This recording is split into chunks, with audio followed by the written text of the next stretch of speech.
It's Tri-City Sports Now, and I'm Mark E. Bilson. I want to thank Brian Woodson for appearing on the program. Update from the Masters. And Justin Harding is now the leader, shooting 3 under par. The South African golfer. So that's what's going on in Augusta. I mentioned before about, and really it does bother me, Mark Emmert, and it's been talked about, Mike Krzyzewski has said it, the NCAA just does not seem to have vision. And I could argue that with Malcolm Turner becoming the AD at Vanderbilt, former president of the G League, that Vandy has more vision than the NCAA in itself. I believe that when it comes down to probations and things like this, I mean, when was the last time anybody got a TV ban? The very nature of a TV ban for a school now just seems obsolete. It hasn't happened since 95, Ole Miss. Might have been one of the reasons why, because that was pending. Peyton Manning went to Tennessee. But regardless, you just look at this and come on. It is absolutely, what are they doing? And look, I am at my source when it comes to sports a traditionalist. I'm the guy that thinks that the designated hitter rule is the worst thing that ever happened to society. I am the guy who wants to take away overtime from football games. All right? Now, this does not mean that I say, yeah, and have them in leather helmets and that forward pass, don't do that. No. But I don't think that there is a good method to decide a football game. I think the 2-point conversion is a good method to decide a football game. All right? That's what I think. The beautiful symmetries of 9 and 3s, the slowing down the pace, the lack of strategy, all of that, so that the emphasis on specialization instead of athleticism, all that stuff with the DH, I think is just horrible, and I think it's one of the reasons why baseball's declined in popularity. But it's making more money than ever before. Yeah, well, people don't make 50 cents an hour anymore either, So people are making more money than ever before, too. I mean, just the way you look at these things. As I go back with Mark Emmert, and yeah, I mean, I can absolutely, and really I can also say, hey, look, if you've got a college scholarship or if you're on a college sports team, yeah, don't go down to the casino, folks. That's going to be a rule. Okay, we want to have some rules here. Don't, go rape and pillage. You hear all the time, this player was dismissed for a violation of team rules. We're pretty sure that that's not criminal behavior because, otherwise that would show up on the news section of the newspaper. But, what is a violation of team rules? What does that mean? He was late too often? You're taking a scholarship away for that? Come on. And by the way, I have known some college athletes who actually did go to the pros because of things just that minor. Regardless, the fact that you don't have anything to say about player likeness and using that without compensating the person whose likeness is, and it's very famous, I know, that Ed O'Bannon, the former UCLA guard on a basketball team, and this is a guy who basically sued because his likeness was being used by a video game. I think it was EA. I'm not sure exactly what it was, but it's college basketball video game. They said, look, that's my picture right there. I don't want you, doing this. And they stopped making the game instead of reimbursing Ed O'Bannon, which is ridiculous.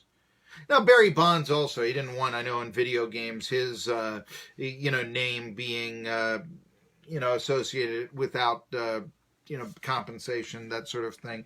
But they've got a point here, And there is something about, it's that old thing that you hear on a ball game, without any rebroadcast of this game without the express written consent of Major League Baseball is prohibited.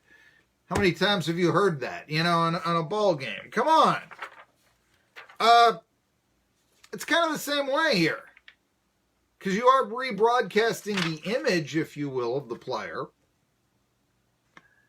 and not remunerating. You're not paid.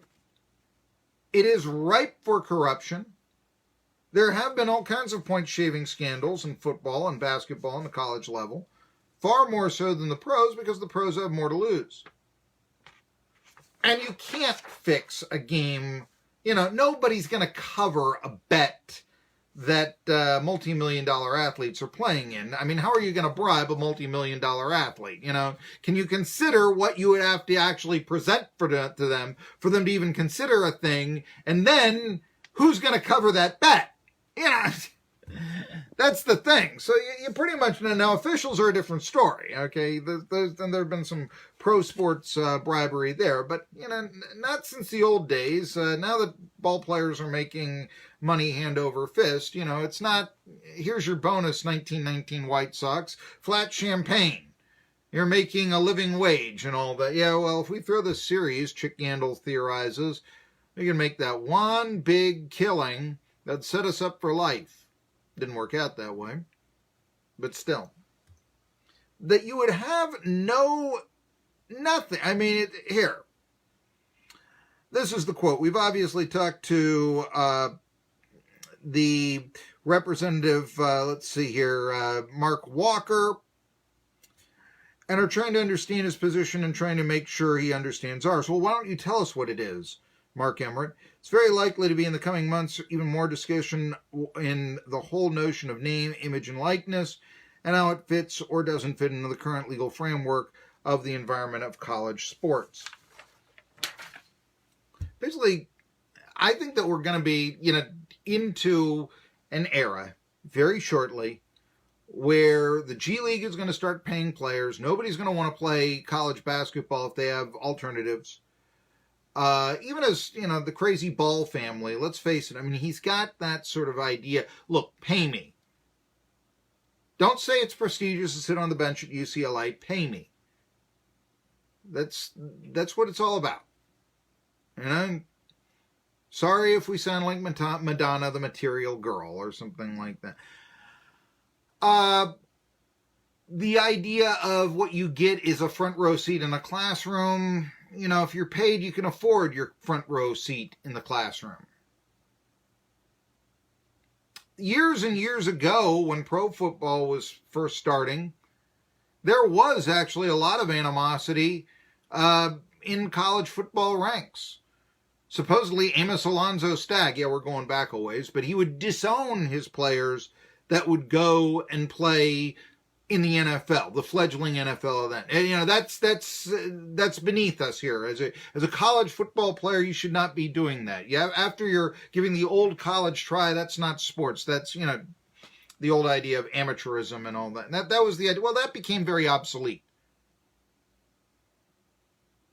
But the idea that you can't make money on football, Now, I am the first guy to admit, you start paying the players, you're going to have football teams, you're going to have basketball teams, and you might not have anything else in college sports. You might have to totally, you might have some Title IX women's programs that have to be kept aboard just to be kept aboard. But the idea of having 16 sports at every university minimum, that'll go away. Sure. No question about it. However, I do wonder about, when you're looking at player likeness and such, that's not going to be a problem in the G League. It's not going to be a problem in the NBA. You're going to get paid for it. The college basketball player, like you said, you're seeing these players one and done. What's in it for them? You've got to start asking that. And that you have no answer. Now, my idea actually, and I think this is the only way to save the bowl games, because I can't imagine that they're going to continue to get the sponsorship when the best players say, you know what, I think I'm going to sit this one out and play for the draft. Will Greer or, Debo Samuels up at South Carolina, or down in South Carolina, as the case may be. Guys like that. I've theorized that, okay, if it is, how do we get Samuels to play in the Belk Bowl? Look, why doesn't the NCAA just allow that future contract where Samuels will have an endorsement deal with Belk? He'll obviously sell a lot of suits in Columbia after he's drafted in the NFL. There's no reason why he shouldn't be doing that. It's probably worth the risk. Same thing, Will Greer. Think Camping World couldn't make a big impact in West Virginia if Will Greer was doing spots for him? I do. And they ought to look at that. Getting some money off the player likeness, though? You know, I remember when the old King Best Sports in Johnson City was selling number 16 jerseys for $5. It was Peyton Manning. They were orange and white. I had friends from all over. Hey, get me one of those. How could they sell them for $5? They didn't have to pay Peyton Manning, but he was the one making. You tell me. Tri-City Sports Now, and we continue. I'll have more thoughts here. What happened to the AF? And yeah, is Ben Roethlisberger a racist? There you go. Tri-City Sports Now.